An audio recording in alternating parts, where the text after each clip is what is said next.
या शर्ट ऊपर कर लो। आप आइडियली स्पीकिंग जो है वो आपको शर्ट ऑफ करवानी चाहिए, बट मैं नहीं करवा रही क्योंकि इस तरह पेशेंट जो है वो आपका अनकंफर्टेबल होता है। साथ ही आप जो है ये स्लीव्स भी ऊपर कर देते हैं, इससे भी आपको काफ़ी इंफॉर्मेशन एक्स्ट्रा मिलती है। जैसे कि सीवीएस के एग्जामिनेशन के अंदर हाथ, उनके ऊपर कोई पामर एरिथीमा हो सकता है जो कि थायरोटॉक्सिकोसिस में हो सकता है। इसके अलावा स्प्लिंटर हैमरेजेस वगैरह आपको नजर आ सकते हैं, नील्स पे क्लबिंग नजर आ सकती है, साइनोसिस नजर आ सकते हैं। तो ये सारा कुछ जो है वो आपको इजीली नजर आ जाएगा अगर आपने पेशेंट की स्लीव्स को भी ऊपर किया होगा। ठीक है जनाब। तो मैंने इसको पहले जो है वो साइड से इसके इंस्पेक्शन शुरू की, ठीक है, और मैंने ये देखा कि इसमें इसकी चेस्ट की शेप कैसी है और इसकी कोई विजिबल पल्सेशंस तो नहीं है। माइट्रल एरिया में देखा, जो कि आपको पता है फिक्स्ड इंटरकॉस्टल स्पेस में माइट्रल एरिया होता है internal to mid clavicular line, and then sixth intercostal space में माइट्रल एरिया से मीडियल जो है वो आपका ट्राइकस्पिड एरिया होता है। Then A2, A1 and pulmonary area. And what is where is A2?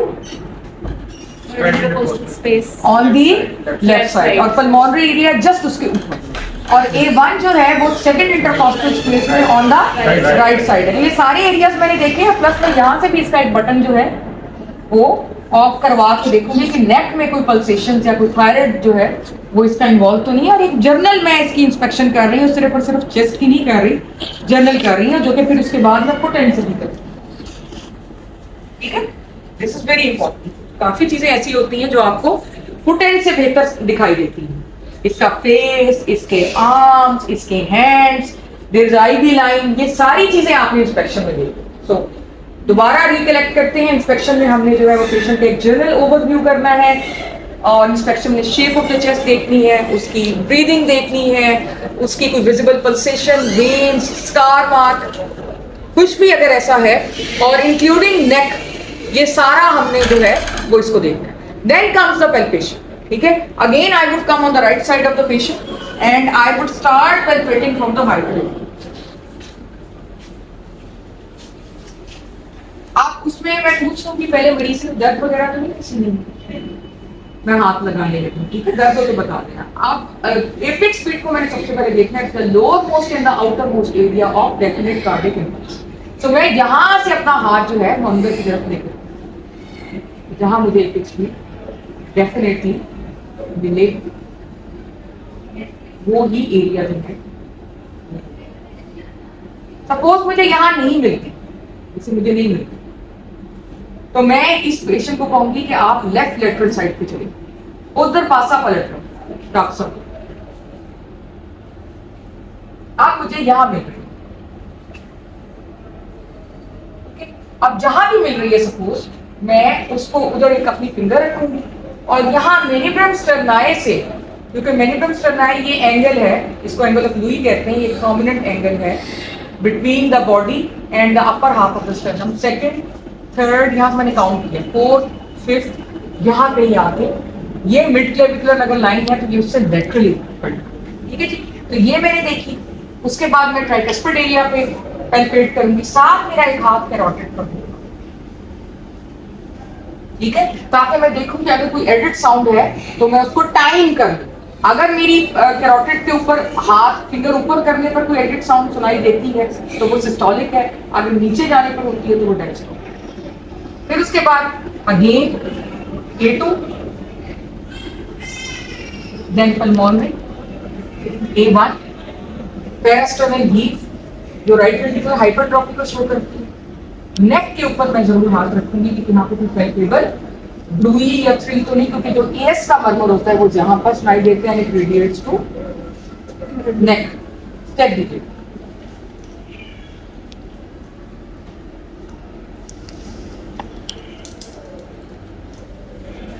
उसके बाद यही चीजें जो है इसको मैं कंफर्म करूंगी with the stethoscope. This is the diaphragm. इससे मैं माइट्रल एरिया को सुनूंगी, हाथ मेरा कैरोटिड के ऊपर होगा, टाइम करूंगी कि first heart sound, second heart sound, कोई एडिट तो नहीं। फिर उसके बाद लंबा सांस लें, बाहर निकालें, ओके, टू सी कि एमएस का मर्मर जो है वो एक्सपिरेशन पे भीतर चले, ले लें सांस, फिर यही चीज जो है वो मैं बेल से करूंगी। लंबा सांस लें, बाहर निकालें, रोको। ठीक है, आप यही चीज, यही मैन्यूवर मैं लेफ्ट लेग पे पूछी, उधर पासा पलट। लंबा सांस लें, बाहर निकालें, रोके, ठीक, सीधे उठिए। और थोड़ा सा मैं एक्सिला की तरफ भी जाके सुनूंगी कि अगर कोई मरमर, जैसे कि एमआर का मरमर होता है, वो एक्सिला में रेडिएट करे। Then I would come on the A2 area. लंबा सांस लें, बाहर निकालें, रोके, ले लें। लंबा सांस लें, रोके, ये पल्मोनरी, ले लें। लंबा सांस लें, रोके, ट्राइकस्पिड, ठीक है, इधर लंबा सांस लें, बाहर निकालें, रोके, A1 कैरोटिड्स।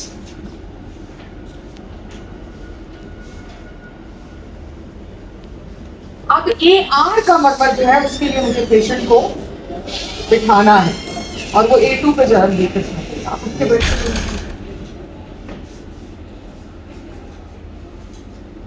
झुको जरा, लंबा सांस लें, बाहर निकालें, रोके, ठीक है, लेट।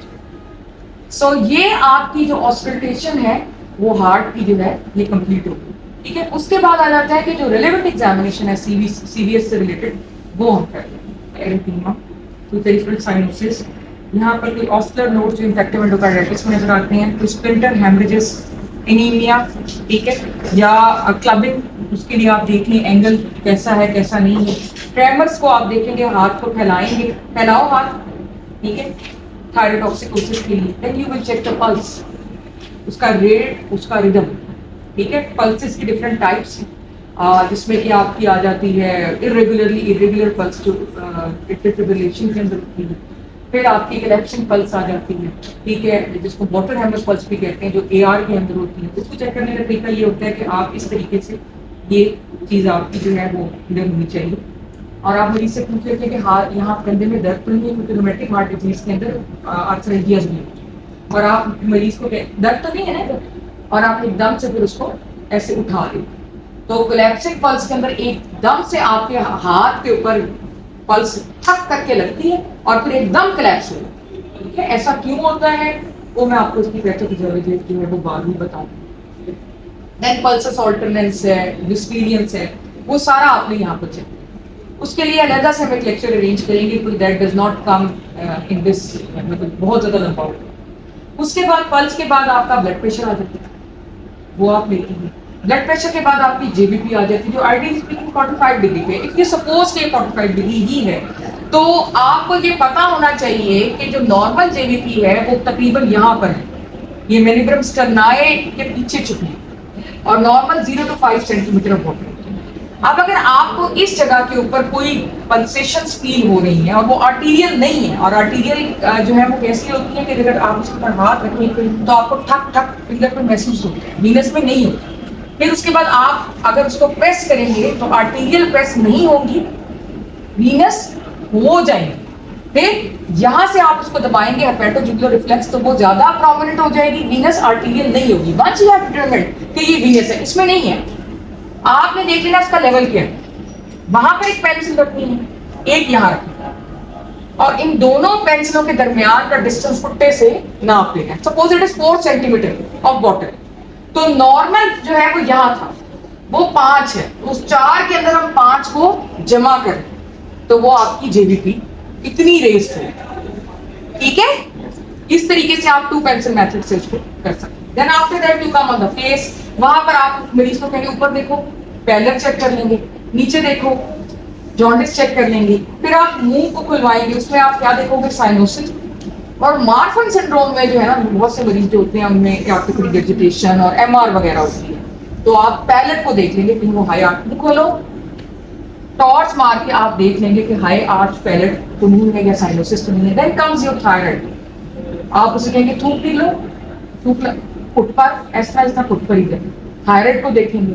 फिर उसके बाद जो है आप यहाँ पर पेटिन एडिमा देखेंगे, और उसके बाद आप मरीज को बिठा के इसकी बेसिस लंग्स किया हो चेक ओके बैठे